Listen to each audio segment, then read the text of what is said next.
It's one of the most widely recognised and prestigious scholarships in the world. I'm referring to the Fulbright Scholarship, which was created by American Senator William Fulbright back in 1946. And he did it to, in his own words, bring a little more knowledge, a little more reason, a little more compassion into world affairs, and thereby increase the chance that nations will learn at last to live in peace and friendship.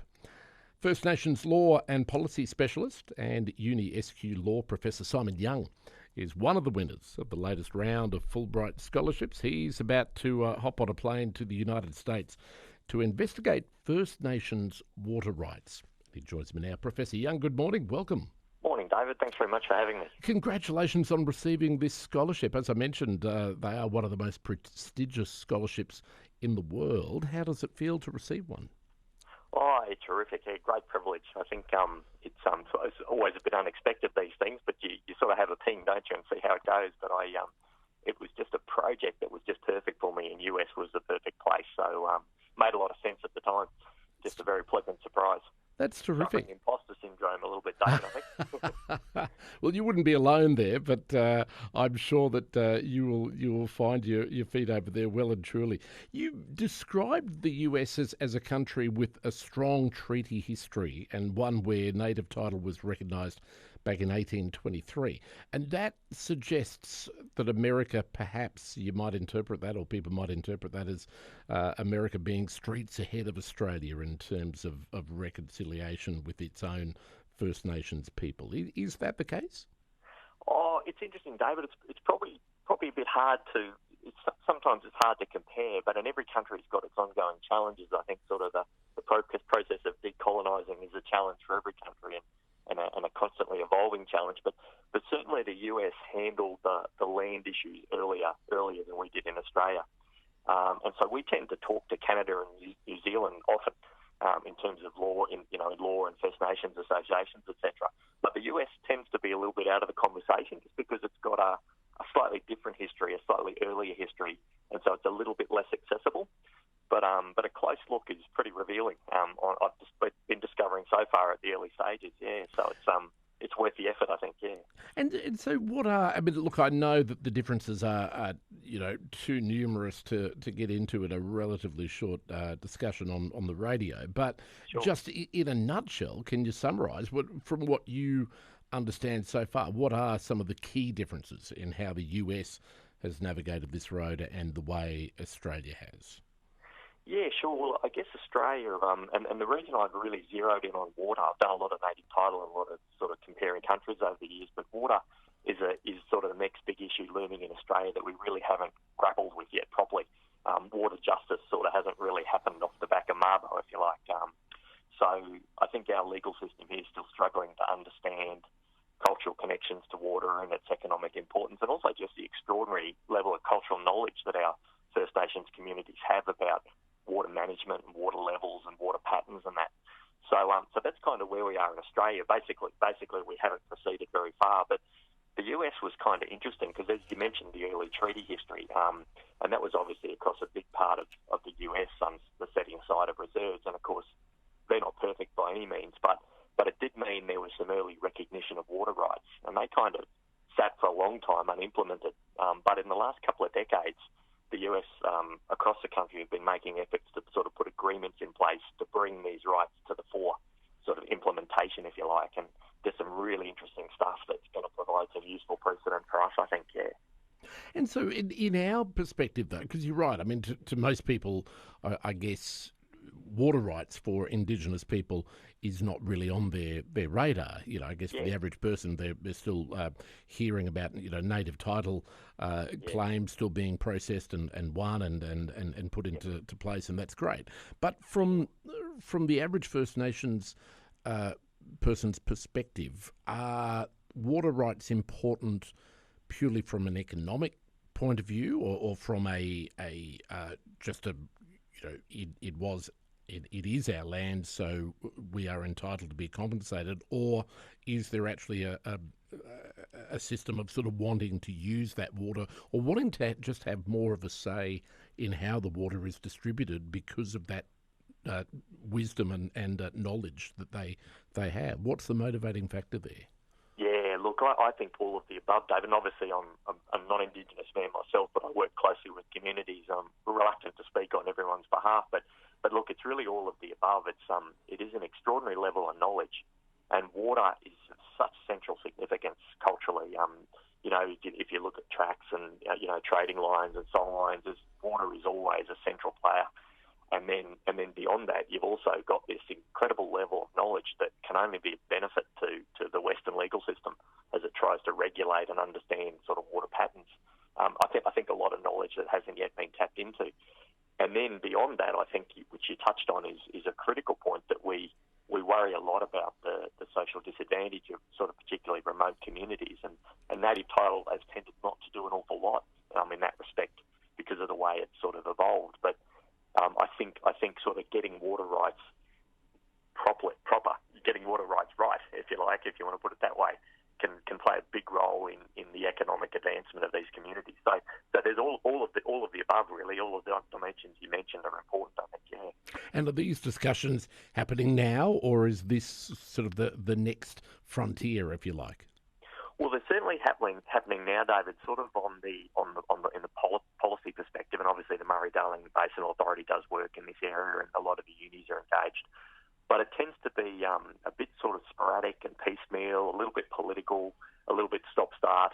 And I suspect our history shows that usually the thing that pushes us along is a big test case.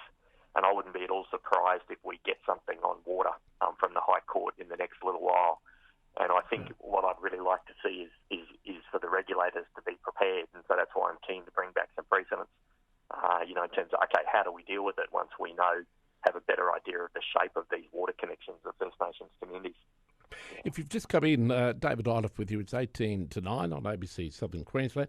Having a chat this morning with Professor Simon Young. He's First Nations Law and Policy Specialist and a law professor at USQ, and one of the winners of the latest round of Fulbright Scholarships. He's about to travel to the United States to investigate First Nations water rights over there, because that will be the next, stage of the reconciliation journey, if you like, in Australia. Professor Young, just back to those key differences, because I'm really intrigued, and I guess two nations of a similar, relatively similar age, to compare reconciliation between one and the other. I mean, at the moment, obviously Australia's wrestling with, and we're about to have a referendum on having an Indigenous voice in Parliament. What references are there to America's First People in their constitution? Have they been down this road already, or is that still discussions that are still being had?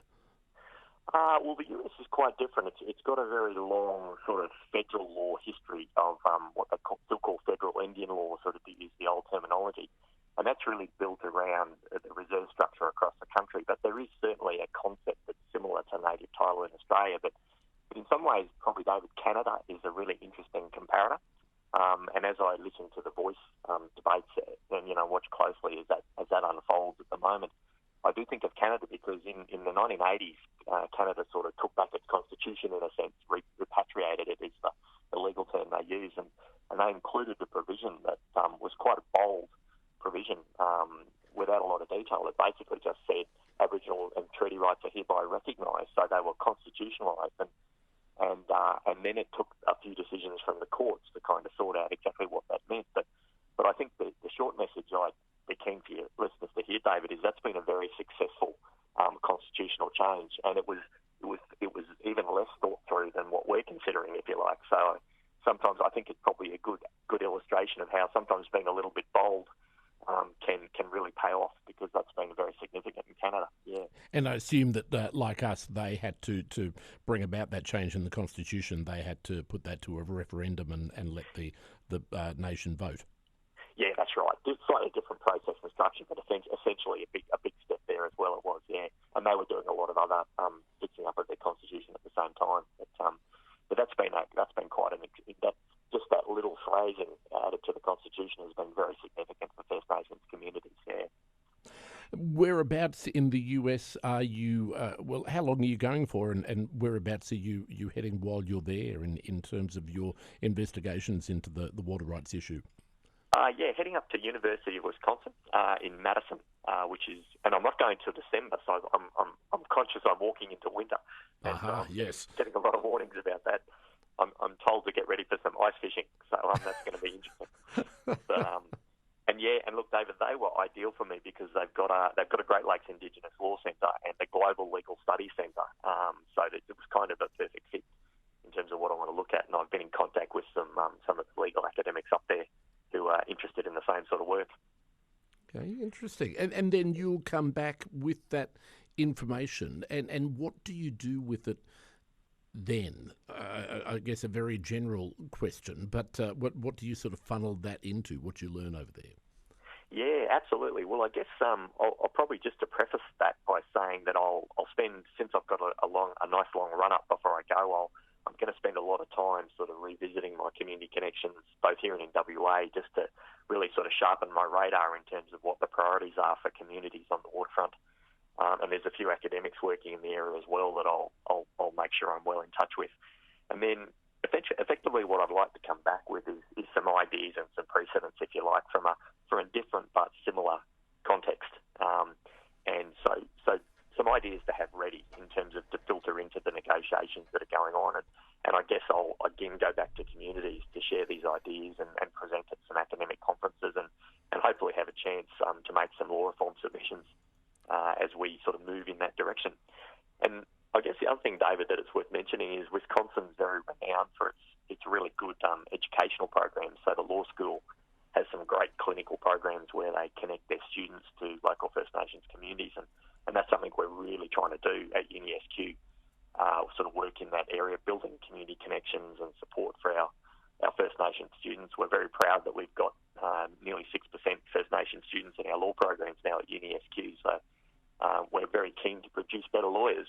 All of our lawyers can be better equipped in terms of cultural understanding, so I'm hoping to bring some of that sort of technical expertise, educational, back as well.